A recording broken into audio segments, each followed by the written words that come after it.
કહું છું રંભા, પાણી આપને.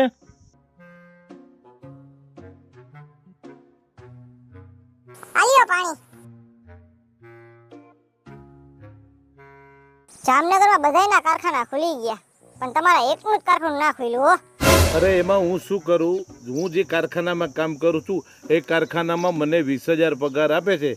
જો હું બીજા કારખાનામાં જાઉં તો એ મને 20,000 પગાર મળે નહીં, માટે એ કારખાનું હું છોડતો નથી. તમારો 20,000 જ પગાર છે, 20 લાખ નથી. મારી બેનપણી બાજુમાં રહે છે, એનો ઘરવાળો રિલાયન્સમાં કામ કરે છે, એનો પગાર 2 લાખ રૂપિયા છે.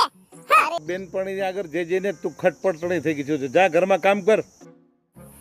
આ પાણી તમે પી લ્યો. અને હા, હું તો મારું ઘરમાં કામ જ કરીશ. અને બીજી વાત ઈ કે ઘરમાં જે તેલનો ડબ્બો ખાલી થઈ ગયો છે, ઈ પેલે તમે લેતા આવજો. આલે આ પાણી મારે નથી પીવું. હવે હું પાણી ત્યારે જ પીશ કે જ્યારે હું તેલનો ડબ્બો લઈને આવીશ ત્યારે. જા.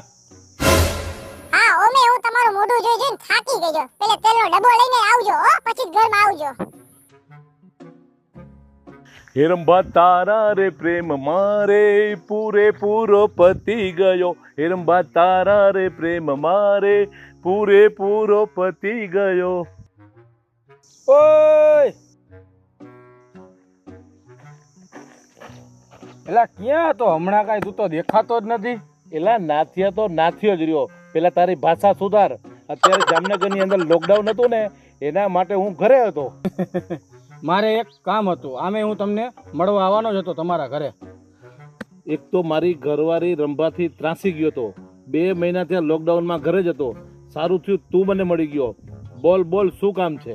અરે ભાઈ, એમાં એવું છે, એક ધંધો હાથમાં આવ્યો છે. જો એ ધંધો આપણા હાથમાં આવી જશે ને તો માલામાલ કરોડપતિ થઈ જશે. કરોડપતિ. તો પછી દિલ છે ને, ચાલો કરી નાખીએ. અરે ભાઈ, એ ધંધો તો ચાલુ જ છે, પણ આપણે છે ને એ ધંધો ઉધડો લેવાનો. ધંધો ઉધડો લેવાની વાત સાચી છે, પણ આ ધંધો છે ને ભાઈ, એમાં એવું છે, એ ધંધો મોઢે બાંધવાના માંસનો છે. એનો માલિક લોકડાઉનમાં માંસ વેચીને કરોડપતિ થઈ ગયો. કરોડપતિ. તો મારો વિચાર છે એ ધંધો આપણે ઉધડો લઈ લઈએ. અરે નાથિયા, તો આપણા ભાગમાં આવે કેટલા? બોલ ને. ભાઈ, એમાં એવું છે, હિસાબ કર્યો ને તો 15-15.5 લાખ જેવું ભાગમાં આવે છે. અરે ભાઈ, હમણાં રહેવા દે. હમણાં તેલના ડબ્બા લેવાના ઘટે છે તો 15 લાખ રૂપિયા કાઢવા ક્યાંથી? અરે ભાઈ, હું તો તારા સારા માટે કહું છું. ભવિષ્યમાં તું તેલની કંપનીનો માલિક બની જઈશ. માલિક. પણ તારી વાત સાચી, તેલની કંપનીનો માલિક બની જાઉં, પણ 15 લાખ રૂપિયા કાઢવા ક્યાંથી? અરે ભાઈ, જો તારી ઘરવાળીના નામનું મકાન છે ને, એના કાગળિયામાં પૈસા લઈ લે. 15 લાખ કાઢવાનો સવાલ જ ક્યાંથી આવે? એલા નાથિયા, ઘરવાળી મકાન થોડું વેચવા દે. હું તો તારા સારા માટે કહું છું, પેલા તારી ઘરવાળીને મનાવી લેજે, પછી તારા મકાનના કાગળિયા છોડાવી લેજે. ના ભાઈ ના, મારી ઘરવાળી તો સિંહણ છે, સિંહણ. એ તો મને આખો ખાઈ જાય. પણ ભાઈ, તું એક ફેરે એને સમજાવ તો ખરા, તારી રીતના માની જશે. ઠીક છે નાથિયા, તું કહેશો તો એને હું સમજાવું છું. તો ચાલ મળીએ. રંભાઓ રૂપાળી રંભા, બાર આવ બાર. એ હાલો. તમે તો જીવ ખાધો. તમને એક તેલનો ડબ્બો લઈ આવવાનું કીધું હતું, એ તમે ના લઈ આવ્યા. તમારી આ લગન કરીને મારી જિંદગી બરબાદ થઈ ગઈ છે, બરબાદ. હવે તેલના ડબ્બાની ક્યાં માંડસ?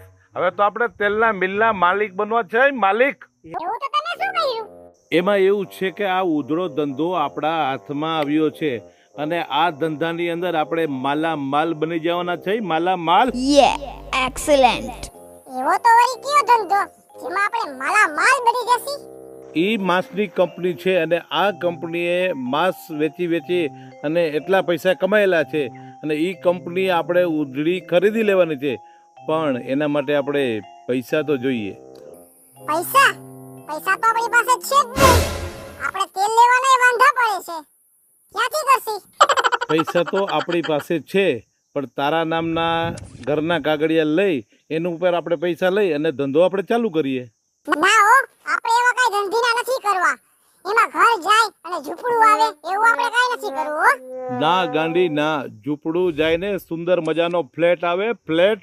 ઓહો, એવું તું સમજતી નથી કે તારા મકાનના કાગળિયો પર આપણે પૈસા લઈશી ને તો જ આપણે આ ધંધો કરી શકશી કરી. પણ મને આમાં બીક લાગે છે, કાઈ ઊંધું તો નહીં થઈ જાય ને? અરે ગાંડી, એ ધંધાના પૈસા છે અને એ પૈસા આપણે આવશે એમાંથી તારા મકાનના કાગળિયા આપણે છોડાવી લેશું. જોજો હો, તોય મને જરાક બીક લાગે છે. અરે રંભા, એમાં બીવાનું શું હોય? જજ જા અને કાગળિયા લઈને આવ. કાગળિયા ઉપર 15-20 લાખ લઈ અને જલ્દી ધંધો કરવું. અરે રંભા, કેટલી વાર છે? જલ્દી આવ ને. એ આઈવી, ખાલી આ ઘરના મકાનના કાગળિયા, આના ઉપર જાઓ, ઉધરો ધંધો લેતા આવો. અરે કાગળિયા ઉપર હું રૂપિયા લઈને હમણાં જ આવું છું. એ ભાઈ પૈસાનો મેળ થઈ ગયો તો લઈ જાઓ. હાલ પછી ફોન કરું, મૂર્ખો આવી ગયો. લે ભાઈ નાથિયા, આ આપણા ભાગના રૂપિયા પૂરેપૂરા 15 લાખ છે, પણ હવે આપણે કામ ક્યારે શરૂ કરવાનું છે એ મને તું કે. અરે ભાઈ, તું મને 1-2 દિવસનો ટાઈમ તો આપ યાર. મારે વકીલ પાસે કાગળિયા તો કરાવવા જોશે ને યાર. એ વકીલ પાસે કાગળિયા કરાવી અને હું તને કેવડાવું. પણ નાથિયા, એ તું પતાવી લે, પણ મને પાર્ટી જોડે વાત તો કરાવ. એમાં એવું છે કે પાર્ટીને મેં એમ કીધેલું છે કે મેં એકલાએ જ ધંધો સંભાળ્યો છે. જો એને ખબર પડી જશે કે આપણે બે પાર્ટનર છીએ તો ડીલ કેન્સલ થઈ જશે ભાઈ. હા વાંધો નહીં, તું તારી રીતના વહીવટ બતાવી લેજે. પણ ભાઈ, હું વહીવટ તો મારી રીતના બતાવી લઈશ, પણ આ ધંધાના પાર્ટનર આપણે બે જ છીએ. રેડી? હા, રેડી થાય એટલે તું મને ફોન કરજે, બરોબર? ઓકે ભાઈ, ઓકે.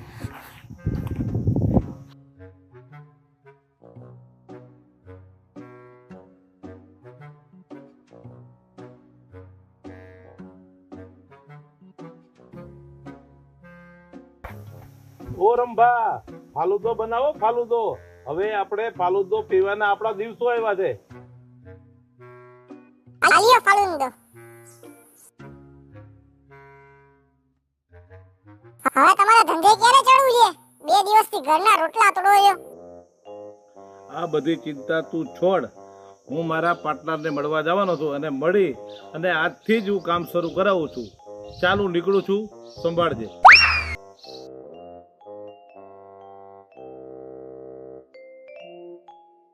શું છે ભાઈ, બધો માલ ભેગો થઈ ગયો ને?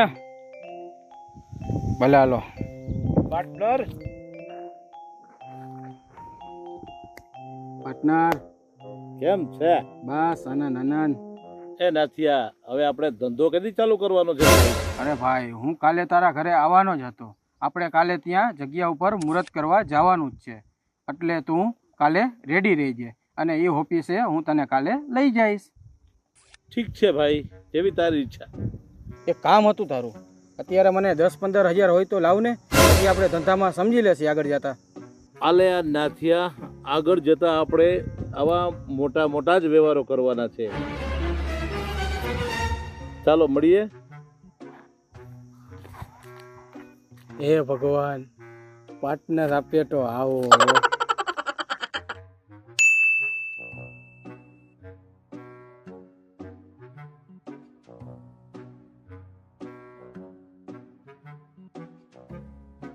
આલિયો, મીઠું મોઢું કરતા જાઓ. આજથી આપણો નવો ધંધો ચાલુ થવાનો છે ને? અરે આપણો ધંધો તો જોરશોર હાલવાનો છે, બાકી કઈ ઘટવાનું જ નથી. હા તો સારું છે. હવે ક્યારે જવાના છો તમે? બસ 10 મિનિટમાં હું છાપું વાંચીને જઈ રહ્યો છું. પેલા આખા ગામના નવા ધંધાની લાલચ આપીને કોકના ઘર બાર વેચી પૈસા લઈને ફરાર થઈ ગયો છે નાથિયો. નાથિયો, આ નાથિયો એ તો નહીં હોય ને? લાવ નાથિયાને ફોન કરું.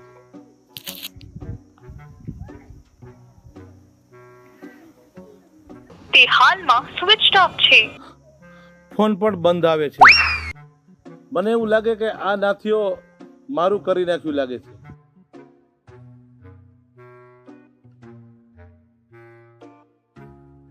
નવને 5 થઈ ગઈ છે. તમારો નવો ધંધો ચાલુ કરવા નથી જાવું? હવે આમાં ક્યાંથી જાય? આ નાથિયો આખા ગામનું બૂચ મારી ગયું છે. જો આ છાપામાં આવ્યું છે, વાંચ. તો આપણા મકાનના કાગળિયા? આ મકાનના કાગળિયાનું બૂચ. જય માતાજી, મહાદેવ હર. હું છું આપનો જુનિયર નરેશ કનોડિયા, કિશોર ડાભી, જામનગર. જો તમને આ વિડીયો ગમ્યો હોય તો તમે એને લાઈક કરજો, શેર કરજો, સબસ્ક્રાઇબ કરજો. બોલો રામજી બાપાની જય.